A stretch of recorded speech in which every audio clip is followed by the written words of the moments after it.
안녕하세요, 여러분. 이번 시간에는 구조체와 포인터에 대해서 살펴보겠습니다. 구조체를 먼저 살펴보고, 그 다음에 이 구조체에서 포인터가 어떻게 활용될 수 있는지 살펴보도록 하겠습니다. 구조체는 여러 개의 데이터를 하나의 변수에 담기 위해서 사용합니다. 개발을 하다 보면 여러 개의 데이터를 묶어서 하나로 관리해야 되는 상황이 많이 존재합니다. 구조체를 선언하고 이것을 사용함으로써 여러 개의 서로 다른 자료형을 가진 데이터를 하나로 관리할 수 있습니다. 구조체는 struct라는 키워드를 통해 선언할 수 있습니다. struct를 먼저 써주시고 그 옆에 개발자가 정의하는 구조체의 이름을 써줍니다. 저는 데이터 시퀀스라는 이름을 지어줬고요. 그리고 중괄호를 이렇게 써주고 마지막에는 세미콜론을 붙여줍니다. 그리고 중괄호 안에는 사용하고자 할 데이터를 정의합니다. 예시에서는 인티저 2개와 캐릭터 1개의 데이터를 선언했습니다. 여기서 A, B, C를 멤버 변수라고 부릅니다. 즉, 스트럭트 데이터 시퀀스 안에는 멤버 변수 A, B, 그리고 C가 존재합니다.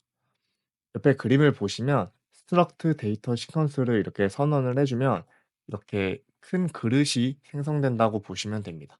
그리고 그 내부에는 인티저 A와 인티저 B, 그리고 캐릭터 C를 담을 공간이 생성될 준비를 하고 있다고 생각하시면 되겠습니다. 이제 우리가 정의한 구조체, 방금 전에 이런 식으로 데이터 시퀀스라는 스트럭트를 정의를 했죠. 이것을 이용해서 실제로 사용할 변수를 선언해 보도록 하겠습니다. 얘는 정의만 해준 거예요. 아직 사용하지는 않은 겁니다. 사용을 할 때는 스트럭트 데이터 시퀀스를 그대로 이렇게 써주시고 그 다음에 변수명을 써줍니다. 저는 데이터1이라는 변수명을 지어주었습니다. 데이터 1은 구조체 변수로 선언이 되었고 이제 인티저와 캐릭터 1개를 저장할 수 있습니다. 데이터 1 구조체 변수를 선언한 시점에는 메모리 공간만 할당되고 메모리에는 아무런 값이 들어가지 않습니다. 메모리를 살펴보시면 지금은 제가 들어간 값들을 다 넣어놨는데 처음에는 메모리에는 아무런 데이터가 들어가지 않고 쓰레기 값이 들어 있습니다. 이제 데이터 1.a는 1 이런 식으로 초기화를 해주면 그때서야 메모리 공간에 1이 들어가게 됩니다. 그 다음에 데이터 1.b는 2 이런 식으로 초기화를 또 해주면 2가 메모리에 들어가게 됩니다. 마지막에 데이터 1.c는 문자 a를 넣어주게 되면 이런 식으로 메모리 공간에 a가 들어가게 됩니다. 이 구조체의 멤버 변수에 접근을 할 때는 여기 보이시는 것처럼 점으로 구조체 멤버 변수에 접근할 수 있습니다. 데이터 1.a는 1 해주면 이 1이 저장되게 됩니다. 그리고 데이터 1.b는 2라고 해주면 이 2가 멤버 변수에 저장되게 됩니다. C도 마찬가지입니다. 그래서 프린트 F로 찍어보면 데이터 1.a, B, 그리고 C를 찍어보게 되면은 1, 2, 그리고 A가 이런 식으로 출력이 될 것입니다. 구조체 변수를 선언하자마자 이렇게 초기화해 줄 수도 있습니다. 저희가 배열을 선언하자마자 초기화해 줄 수 있잖아요. 그것과 마찬가지로 struct 데이터 시퀀스 데이터 1을 선언해 주고 그 다음에 중괄호 안에 초기 값을 그대로 넣어주게 되면은 곧바로 초기화가 됩니다. 이 구조체에서 설명드릴 것이 또 하나 있는데요. 바로 패딩에 대한 것을 좀 설명을 드릴게요. 이 int a, b 그리고 캐릭터 c를 선언을 하면 int는 4바이트고 캐릭터는 1바이트니까 총 9바이트겠죠? 그런데 실제로 메모리의 공간을 할당할 때는 이런 식으로 struct 데이터 시퀀스 데이터 1을 선언을 해주면 이 데이터 1은 메모리 주소 공간에서 12바이트를 차지합니다. 그래서 메모리가 인티저를 담을 4바이트, 그리고 또 다른 인티저 b를 담을 4바이트, 그리고 캐릭터를 담을 1바이트만 할당되는 것이 아니라 4바이트가 할당됩니다. 그래서 총 12바이트를 메모리 공간에 미리 할당시켜 놓습니다. CPU가 메모리에 접근할 때 4바이트 단위로 메모리에 접근하는 것이 속도적인 측면에서 굉장히 유리하기 때문에 이런 식으로 아키텍처가 설계되어 있습니다. 그래서 사이즈 오브라는 키워드를 통해서 데이터 1의 사이즈, 메모리 공간의 사이즈를 출력해 보면 12바이트가 나오는 것을 아마 확인하실 수 있을 겁니다.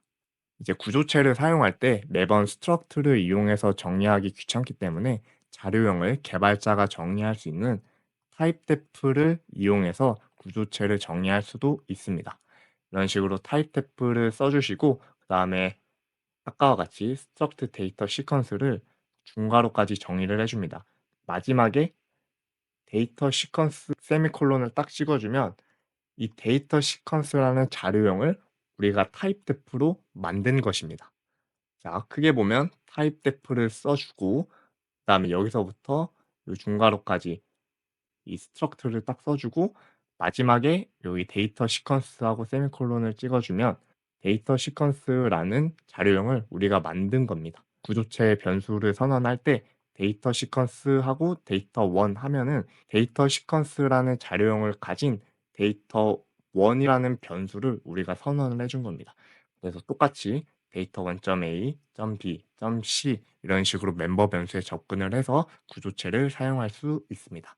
그래서 이 타입데프는 많이 사용하는 키워드이기 때문에 이 구조체와 엮어서 잘 기억해 주시면 되겠습니다.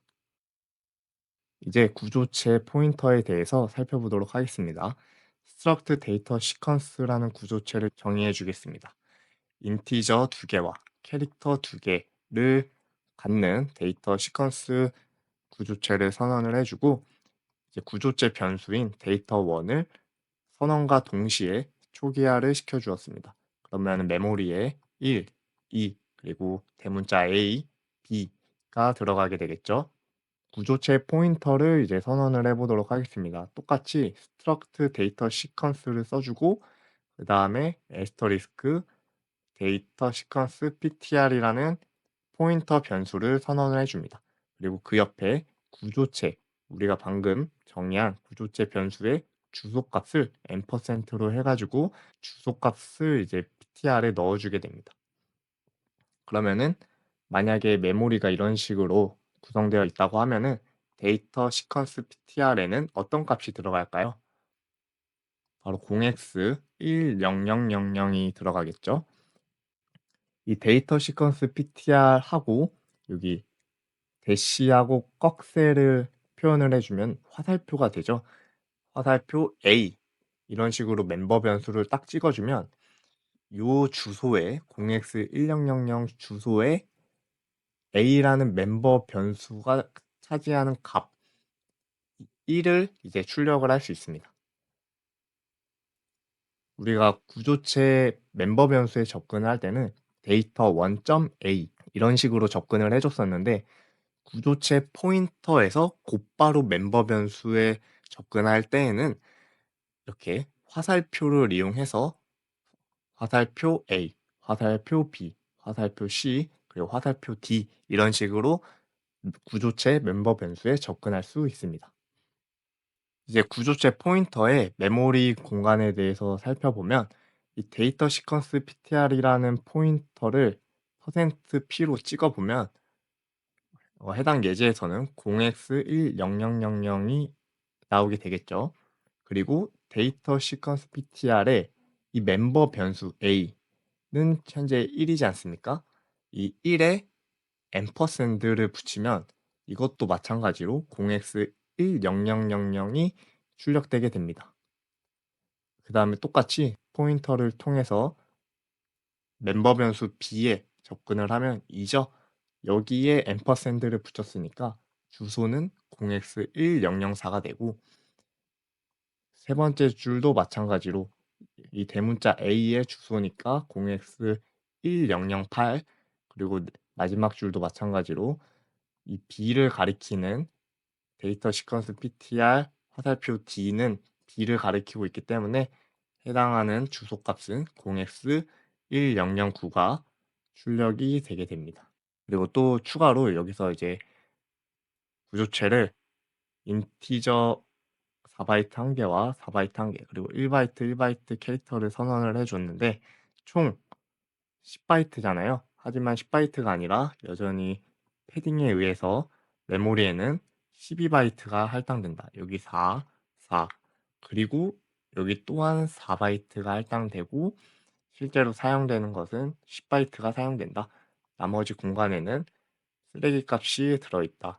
이렇게 하는 이유는 CPU가 메모리에 4바이트씩 접근을 하는 것이 유리하도록 설계되어 있기 때문에 메모리 공간을 4바이트씩 할당한다.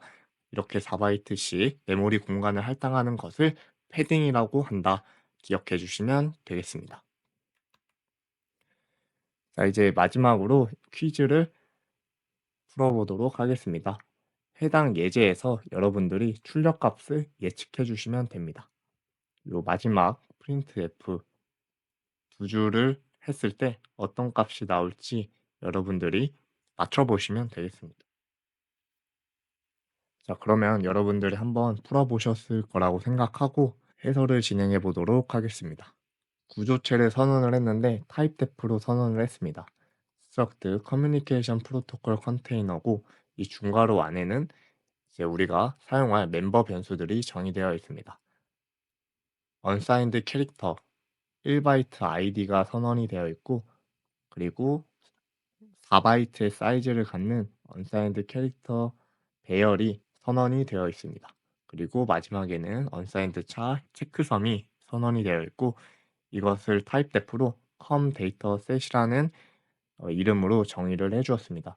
그래서 구조체 변수를 선언할 때 comDataSet을 곧바로 활용을 해줬고 MSG라는 구조체 변수를 선언했습니다.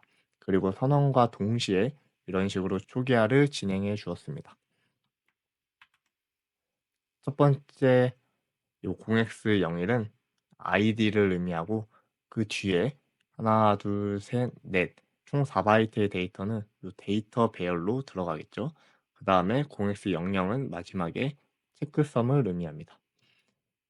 com 데이터 셋이라는 ptr 포인터를 선언을 해줬고 msg에 주소를 넣어주었습니다. 그래서 ptr 체크섬에 접근을 해서 id와 데이터 0, 1, 2, 3을 모두 더한 다음에 출력을 해주었습니다.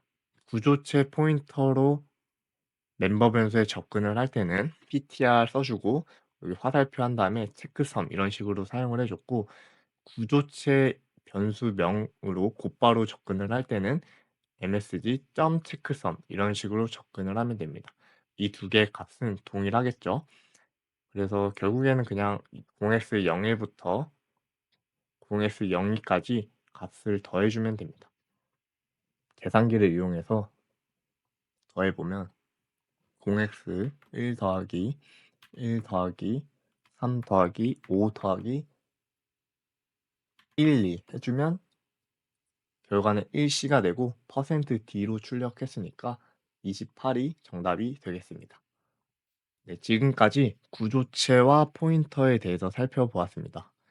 처음에 포인터를 배웠죠. 단일 포인터가 어떻게 사용되는지, 그 다음에 배열을 살펴보고 배열에서 포인터가 어떻게 사용되는지 살펴보았습니다. 그리고 이제 마지막으로 구조체에 대해서 살펴보았고, 구조체 포인터가 어떤 식으로 이제 쓰이고 활용될 수 있는지를 살펴보았습니다. 이렇게 해서 포인터에 대한 내용은 여기까지가 이제 끝입니다. 지금까지 배우신 것들만 잘 활용하고 응용하실 줄 아시면 개발을 할 때 무리 없이 개발을 하실 수 있으니까 이 부분들은 꼭 잘 기억을 해주시고 복습을 해주시면 되겠습니다. 그럼 다음 시간에 뵙도록 하겠습니다. 감사합니다.